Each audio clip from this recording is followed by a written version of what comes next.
भाई रोहित शर्मा को कल हमने आखिरी बार खेलते हुए देख लिया, ऐसा लग रहा है मेरे को। क्या बोला तूने? भाई पहले पूरी बात तो सुन लिया करो। रोहित शर्मा को कल हमने आखिरी बार खेलते हुए देख लिया चेन्नई में। साले का खोपड़ी तोड़ साले का। भाई मेरा खोपड़ी काहे को तोड़ रहे हो? मैं तो आपको इनसाइड इन्फॉर्मेशन दे रहा हूँ। कल जब सुबह हुई तो एक खबर से हुई कि रोहित शर्मा अपना आखिरी वनडे मैच खेलने वाले, टेस्ट और टी20 खेलते नहीं, यानी एक तरीके से इंटरनेशनल क्रिकेट में ये उनका आखिरी मैच होगा। कल ये खबर किसी ने उड़ा दी। ये इनसाइड रिपोर्ट आउट हुई और रोहित शर्मा के फैंस डिप्रेशन में चले गए। उन बेचारों की हालत ऐसी हो गई। देखिए सर, अभी हम कुछ नहीं बता सकते हैं आपको, हम डिस्कशन में अभी हैं। हमें नहीं पता इस खबर का सोर्स क्या था, लेकिन कल मैच शुरू होने से पहले पूरे तरीके से ट्रेंडिंग खबर यही थी कि रोहित शर्मा आज रिटायर हो सकते हैं, ये उनके करियर का आखिरी मैच साबित हो सकता है। वजह ये बताई जा रही थी कि पहले 2 मैच में वो कोई खास परफॉर्मेंस नहीं कर पाए। इंग्लैंड दौरे के लिए वनडे टीम का सिलेक्शन होना है, विराट वापस आ जाएंगे तो ड्रॉप कौन होगा, क्योंकि ईशान किशन ने परफॉर्मेंस दे दी है। श्रेयस अय्यर और शुभमन गिल तो लीडरशिप ग्रुप का हिस्सा है और यशस्वी जायसवाल को ये टीम मैनेजमेंट 2027 वर्ल्ड कप में देखना चाहती है। इसलिए इंग्लैंड में रोहित शर्मा सिलेक्ट नहीं होंगे और अगर ऐसा होता है तो ये आज उनके करियर का आखिरी मैच होगा। यही इन्फॉर्मेशन कल पूरे दिन सोशल मीडिया पर तैर रही थी, लेकिन मैं आप लोगों को ये बात कंफर्म कर देता हूं कि रोहित शर्मा का कल आखिरी मैच नहीं था।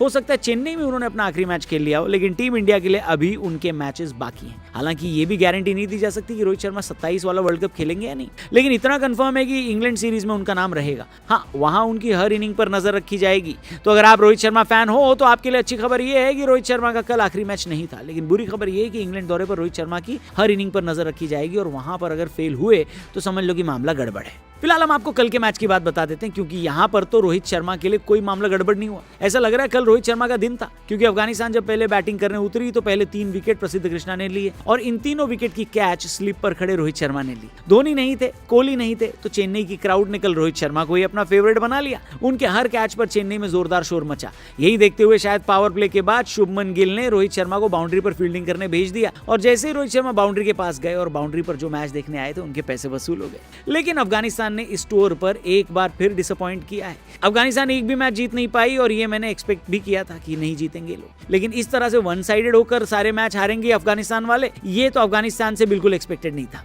पहले बैटिंग करते हुए शाहिदी ने, यानी हशमतुल्लाह शाहिदी और अजमतुल्लाह उमरज़ई ने बढ़िया बैटिंग करी। एक की सेंचुरी आई, एक की हाफ सेंचुरी, लेकिन इन दोनों का 150 रन अगर आप साइड में रख दो तो बाकी के 9 प्लेयर्स ने कुल मिलाकर 100 भी रन नहीं बनाए। प्रसिद्ध कृष्णा को 5 विकेट मिले और इस तरह अफगानिस्तान 218 पर ऑल आउट हो गए। पहले 2 मैच में फिर भी अफगानिस्तान की बल्लेबाजी बेहतर थी, 300 के करीब वो पहुंचे दोनों मैच में, लेकिन 218 रन तो इंडिया के लिए बिल्कुल भी चैलेंजिंग नहीं होने वाला था। सारी नजरें बस रोहित शर्मा पर थी, क्योंकि तब तक तो ये अफवाह चल रही थी कि भाई वो अपना आखिरी मैच खेल रहे हैं। एक बार फिर शुभमन गिल ने रोहित शर्मा और यशस्वी को ओपनिंग करवा दिया और खुद 3 नंबर पर शिफ्ट हो गए। बाकी सब बातें बाद में, लेकिन मैं शुभमन गिल की कप्तानी का फैन हो गया। उन्होंने जिस तरीके से फैसला लिया इस सीरीज में खुद को 3 नंबर पर खिलाने का, वो आसान नहीं है। वो खुद आउट ऑफ पोजीशन बैटिंग कर रहे हैं, लेकिन ये जानते हैं कि अगर रोहित शर्मा को 3 नंबर पर पुश किया तो लोग कहेंगे कि गिल चाहते नहीं है कि रोहित शर्मा 2027 वर्ल्ड कप खेलें, इसलिए उनका डिमोशन कर रहे हैं। यशस्वी जायसवाल भी 2027 की स्कीम ऑफ थिंग्स में शामिल है, तो उनको भी 3 नंबर पर नहीं भेजा जा सकता, इसलिए कैप्टन गिल ने खुद सैक्रिफाइस किया। फाइनली भारतीय क्रिकेट फैंस को वो नजारा मिल गया जिसका इंतजार फैंस को इस पूरी सीरीज में था। रोहित शर्मा अपने विंटेज स्टाइल में दिखाई दिए, उनके बल्ले से वो सारे शॉट्स निकले जिसको देखने के लिए कब से हमारी आंखें तरस रही थी। दूसरी तरफ यशस्वी जायसवाल का बल्ला भी चल गया। दोनों ने मिलकर पहले विकेट की साझेदारी में ही अफगानिस्तान को गेम से बाहर कर दिया। इंतजार बस इस बात का था कि दोनों अपनी अपनी सेंचुरी पूरी कर ले। इसके लिए ये दोनों बिल्कुल सेट दिखाई दे रहे थे, लेकिन 22वें ओवर में 170 रन की ओपनिंग पार्टनरशिप करने के बाद रोहित शर्मा एक छक्के की कोशिश में अपने शतक से 21 रन पहले आउट होकर चले गए। टीम इंडिया को तो मैच जीतना ही था दोस्तों, लेकिन रोहित शर्मा का अगर शतक हो जाता तो और मजा आ जाता है कि नहीं। हालांकि इस जख्म पर मरहम यशस्वी जायसवाल ने लगाने की कोशिश करी, जिन्होंने ओडीआई में वनडे इंटरनेशनल में अपनी दूसरी सेंचुरी पूरी कर ली और सिलेक्टर्स को परेशानी में डाल दिया। लेकिन उनके 110 रन की बदौलत टीम इंडिया ने 29 यानी 29 ओवर से पहले ही ये मैच अपने नाम कर लिया और सीरीज में इंडिया 3-0 की बढ़त हासिल कर चुकी है। आपको कल के मैच में रोहित शर्मा और यशस्वी कैसे लगे कमेंट करके बताना, और ये भी बताना कि क्या रोहित शर्मा को 2027 वर्ल्ड कप खेलना चाहिए या फिर यशस्वी जायसवाल जैसे बल्लेबाज इंडिया के लिए उनसे बेहतर कर सकते हैं, इसलिए उनको साइड हो जाना चाहिए। किसको? रोहित को।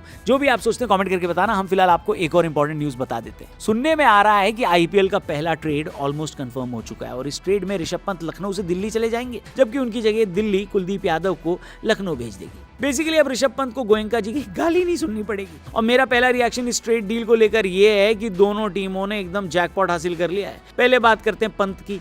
आपको याद होगा ऋषभ पंत जब तक दिल्ली के लिए खेलते थे तब तक उन्होंने क्या बेहतरीन बल्लेबाजी करी थी, लेकिन लखनऊ में आने के बाद से उनका बल्ला खामोश हो गया। इसकी बड़ी वजह यह है कि लखनऊ का जो ग्राउंड है वो ऋषभ पंत को सूट नहीं करता। ऋषभ पंत बड़े शॉट लगाने वाले प्लेयर हैं। टेस्ट क्रिकेट में वो इसलिए सक्सेसफुल हैं क्योंकि 30 यार्ड सर्कल पार कर लेते हैं तो वो गेंद डेफिनेटली बाउंड्री की तरफ चली ही जाती है उनकी वाली, जो भी वो शॉट मारते हैं। T20 में भी वो तब तक सक्सेसफुल थे जब तक दिल्ली के लिए खेल रहे थे, क्योंकि अरुण जेटली स्टेडियम ज्यादा बड़ा है नहीं।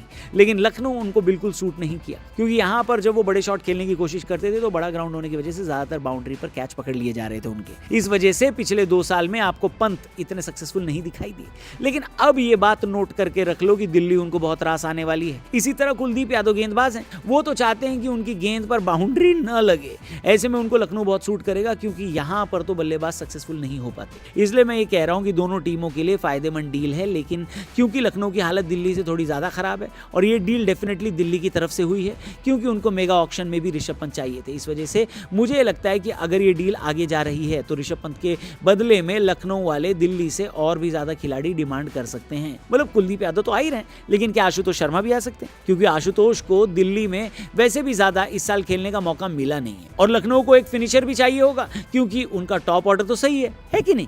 अगर आशुतोष नहीं तो क्या लखनऊ कुलदीप यादव के साथ स्टब्स की मांग कर सकता है? अगर मैं लखनऊ की टीम हूं तो मैं डेफिनेटली मांगूंगा। लेकिन इस पूरी ट्रेड डील पर आप क्या सोचते हो, कमेंट करके बताना। मेरे हिसाब से तो बहुत बढ़िया डील है दोनों खिलाड़ियों और दोनों टीमों के लिए। लेकिन इस डील पर थोड़ी और इनसाइड इन्फॉर्मेशन लेकर हम परसों आएंगे आपके पास, क्योंकि आज इंडिया ए वर्सेस श्रीलंका ए के बीच ट्राई सीरीज का फाइनल है। यानी वैभव सूर्यवंशी एक बार फिर बदतमीज श्रीलंका वालों की टीम के सामने खेलते दिखाई देंगे। तो कल इस मुद्दे पर भी हम लोग बात करेंगे। फिर शाम को team India women's world cup में भी अपना मुकाबला खेलेगी, तो उसका भी पूरा हालचाल और बवाल लेकर हम कल सुबह हाजिर हो जाएंगे। आपको इस वीडियो में क्या पसंद आया, किस शहर से आप ये वीडियो देख रहे हो, कमेंट करके बताना। चैनल को भी सब्सक्राइब करना। Thank you for watching.